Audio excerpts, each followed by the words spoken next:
What's up, guys? Thank you for tuning in. If you like what you see, check out the entire episode at patreon.com/partywithstrategy. Every single week is a bonus episode. That's 4 episodes a month for $5. In a time where everything's overpriced, we're bringing back the clearance rack, baby. Let's go, champ. We'll see you over there. Enjoy the preview.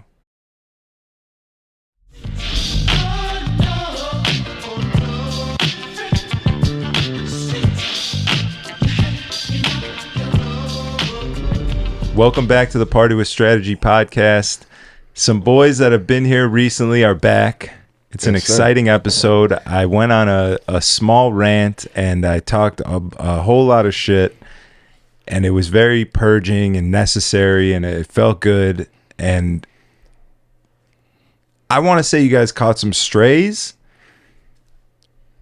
Could be considered direct fire, but it was I think needed, because we're obviously homies and you guys are here and you wanted to do this and talk publicly, have a real conversation, and like really try and get to the bottom of something, or at least get a better understanding for how each side feels.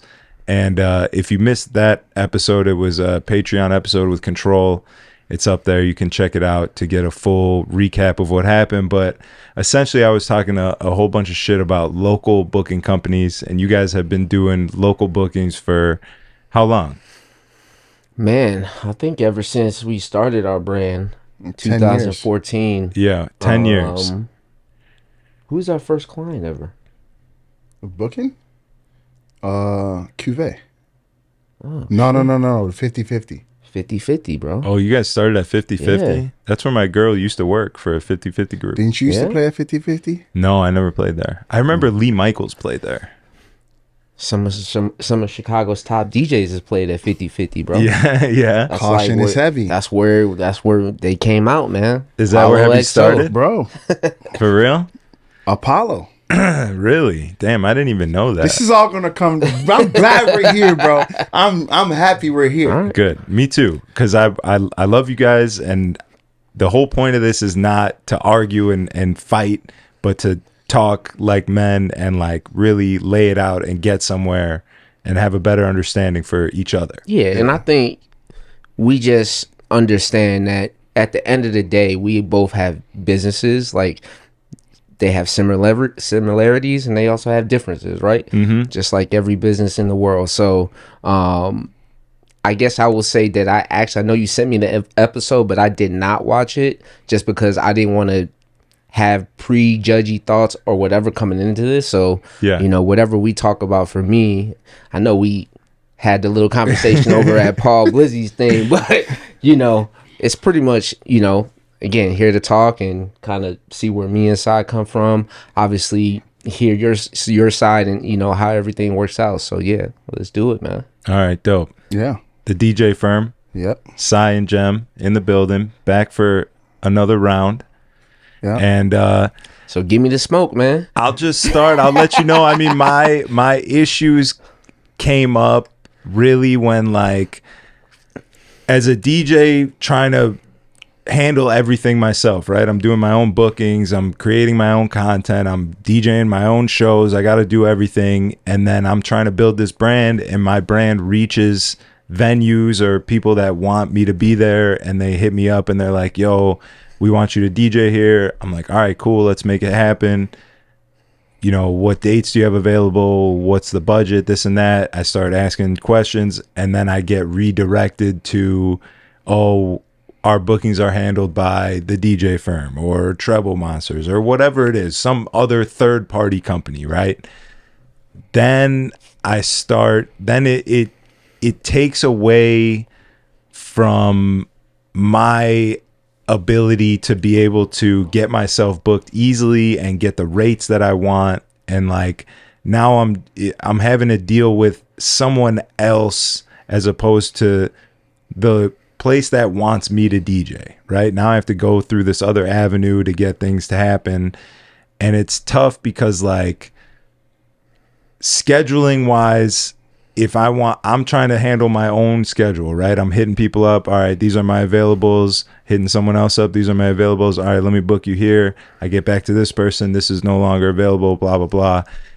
with a third party company, I have to turn in my whole month or 2 months or whatever worth of availables. And I may not hear back from them for a week and a half, 2 weeks. And in those 2 weeks, I could fill 10 dates.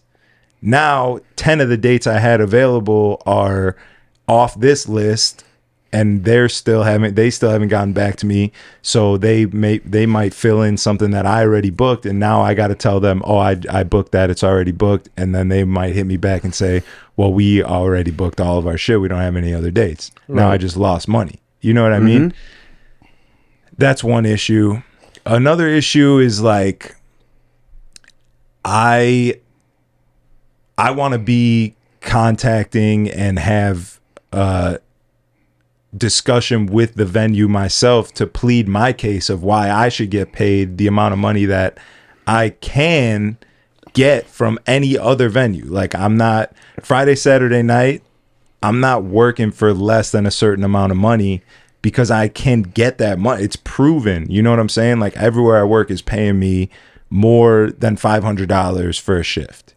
You know what I'm saying? And it seems to me like the max amount of money that all these local companies have to offer is $500 for a whole night, or even half a night, or something like whatever that. Whatever it is. I mean, I'll work 5-6 hours. Nah, that's a lot of hours. I'll work max 4 hours. It should be 2, but I will work 4 to get the check that I feel like I deserve. You know what I mean? Yeah.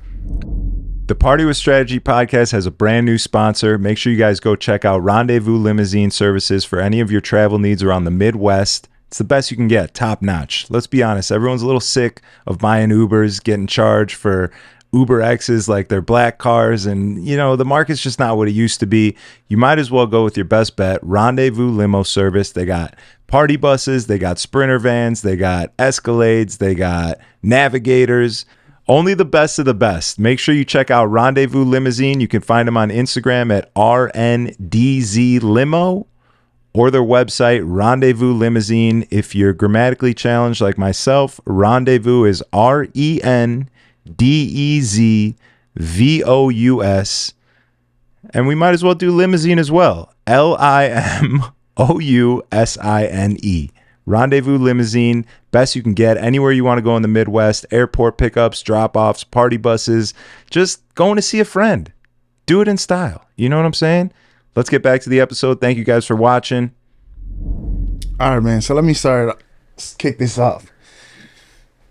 I'm going to answer your question, but I did watch a majority of the last show.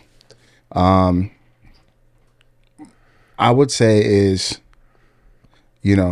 we were, and I'm going to get to your answer. We were, quote unquote, big DJs in our heyday. You know what I'm saying? And the reason why we started a DJ firm was we wanted to have a community. You know what I'm saying? Like, putting people on because, like, we wanted to leave a legacy that we started. Like, until this day, you just had recently Paul Blair on the show. Like, he left a legacy with us. And I feel like we have to carry it on. You know what I'm saying? So that's why we started the whole booking agency. Yes, it is a business as well. But I know how I started and how hard I had to work to get in certain places. And we want to create that avenue for younger DJs or DJs who are talented but can't get on, right? You are a big name DJ. And I don't look at ourselves as an agency. You know what I'm saying? I look at us as like the middleman, you know what I'm saying, between us, the venue, and the DJ. We can help certain people and we want to help certain people, right? But for like DJs like your stature, I understand that you are a big deal. You have a huge following. And as a person that has the relationship with managers or club owners, I should be able to be like, yo, what do you want? I got you. I'll make sure I get you that or come close to that, where you're like, you know what? I'll work for that. You know what I'm saying? So to go back and answer your question, I understand it is tough to have a middleman, but I feel like there's a lot of places that has a person that you go to, right? And it just makes it easy from you're looking at it from your standpoint, but you got to look at it from a venue standpoint. You know what I'm saying?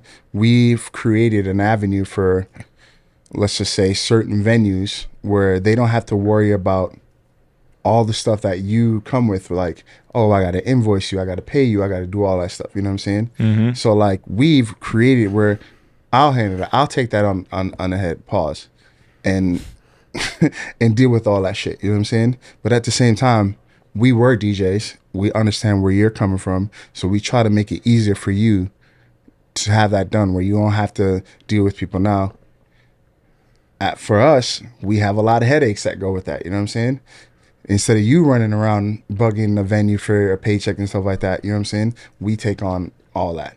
So we don't look at it as, even though we are the middle person, we look at it as a representative for DJs because we believe in the community of DJs. And I think that's the business that we've got ourselves into, obviously by choice, you know? So when the venue closes and they got 10 grand of outstanding invoices that none of these DJs are going to see, ultimately the DJ firm is going to pay those invoices, right? So there's also that side of it, of where we take that risk from the DJ standpoint. But I think, again, he called us a booking agency. I don't really like to say that. I think we are a staffing agency. At the end of the day, you know, we've created something that can be helpful for DJs, but our business is for the venues. We're a staffing agency. If you go to any staffing company, they work with the business to help them bring in talent, right? So that's just what the business model is, right? So it's more advantageous to make it more advantageous for the actual business that we serve, because our clients is the venue at the end of the day, right? Now, from the DJ standpoint, yeah, we want to create opportunities for the DJs to come in and kind of do their thing, like he said. But I think for the most part, you know, a person like yourself, where the value is much higher because you come in with like the promo and doing all those kind of things. You know, for me, you know, when I look at, hey, what clients to work with, I'm looking for clients that want consistency. They want the DJs always to show up. They want DJs that could play good music to, you know, keep bodies in the building. All those kind of things are very important, because when we're talking about a club, at the end of the day, not to say that the DJ is not important, because you bring value, you do, but there's the other 80% of just consistency and making sure everybody's on time, making sure the music is flowing, making sure the bottles are going. That doesn't require the value of you to be there, right? So I think that from that standpoint, now when you bring a person of your stature into that as well, that just elevates this thing to a whole nother nature, which is important too. And that's where I understand your value comes into play, why you should get paid more money, all these things. But I also think it's important from our standpoint too, is that we've never said that if any big DJ wanted to work with us, like, yeah, we're not saying that you can't get your rate. We've never said that this DJ can't get their rate. I always say, yeah, I would love to book you. Let me go see what we can get. Yeah. But at the same, I mean, we've taken L's on DJs to get their rate, right? But none of that goes out in the open, right? Do we want to take an L? We don't want to take an L, but if we have to, in order to make it work, you know, we have done that in certain situations. And when you're saying take an L, you're talking about you're paying a DJ. I'm either paying a DJ at cost or over cost of what I'm getting paid. So you're not making any money on that booking, is what you're saying. Yeah. No, right. Then there's a lot of well, I mean, you've been in that situation before where, but that goes to what you said, like, and I quote, like, yo, these dudes never made it, but since they didn't make it in the city, they started a company. You know what I'm saying? Right. That was not necessarily directed at you guys. So let's talk about, okay, well, why do you take a cut from the DJ, right? Okay. Why does the DJ firm take a cut from the DJ? Well, one, again, our client is the venue, so we're going to serve our client better than we serve the DJ. Unfortunately, sorry, DJs, our venues are the clients. We're going to make them happy. The employee. The DJ is not even an employee. They're the business entity that we do business with. So, hey, business entity, You want to do business with the DJ firm? This is what I have to do business with you. Yeah. Now, let me answer the other question. Is it business or is it opportunity? At the end of the day, we're two businesses working together. And what makes it an opportunity is that I have a choice. So I could easily choose not to work with you, business person that's a DJ, right? Because outside of you and a few other DJs in the city that are really big that have that mantra, I have my choice. And if I go to a client, I sell my business as such that has the leverage. What is my leverage? All the DJs I know, right? I have that choice to put whatever DJ I choose fit to be in that position. Therefore, if I choose you, it becomes an opportunity between two businesses. So I think that's why when we talk about, well, why do we take a cut from the DJ? Well, that's why I'm taking a cut, because I'm opening the door and I'm bringing you into a situation that you would have never had in the first place. And we've been burnt in those situations. You know what I'm saying? How so? Man, I'm not going to name names. Okay. But there's been a Concrete Cowboy. We've thrown a DJ in there to go DJ, and when we throw him in there to go DJ, he made his own deal. Fuck that, Jesse Seeley. That motherfucker's a bitch. Yeah. I don't care, dude. I don't like, dude. When did all this happen? The whole Jesse Seeley thing, Concrete Cowboy. Was this like, over you know, the it's pandemic? just like, dude, like people. Before. Like, I feel like sometimes, like, people... Can I cuss? Yeah. Motherfuckers think, Let it like... out, bro. Sign Gem or some this is a motherfuckers, therapy and it's session. just like, yo, like, we're just out to get people, or... It's just like... We've been burnt many times, Bro, like, I had issues with Jesse Seeley even before this, but you know what? I think most it was people like, have. okay, Yeah. how can this go? So, Jesse Seeley moved back to the city. And because my client, and this is a prime situation, I believe that our client are they wanted wanted Jesse Seeley to be a part of be in the rotation. And we knew it was So going to cool. happen. So we could have fought that. We could have been like, nah, well, how about we go this route, A, B, or whatever. But we were like, nah, let's make it happen, right? Yeah, but I mean, you could fight that, but also in the best interest of your business, which is being hired to Manage. do the job of what the client wants, the Right. venue, right? If they come to you and they say, hey, we want this guy, it's in your best interest to make that work, right? And Because we went out- because then you're providing a I good agree. service. Right. And we went out and So did that. what I mean by fought that, we could have said, hey, is there any way we could try this route? Or we could have gave other options that might have been comparable. Right. And they could have been like, okay, yeah, let's try that route, right? Yeah. But we were like, we said, no, okay, right? And then go ahead, finish the And story. then like he went in and did good. I remember I went over there and listened to him. You know what I'm saying? And he killed it. You know what I'm saying? And then I started giving him other opportunities. Like, bro, like the DJ firm is not about like, even though we stand on business, we stand on a lot of opportunities. You know what I'm saying? And I'm not here to brag, bro, but there's a lot of DJs in the city, and I have a direct contact to them for them being where they're at. You know what I'm saying?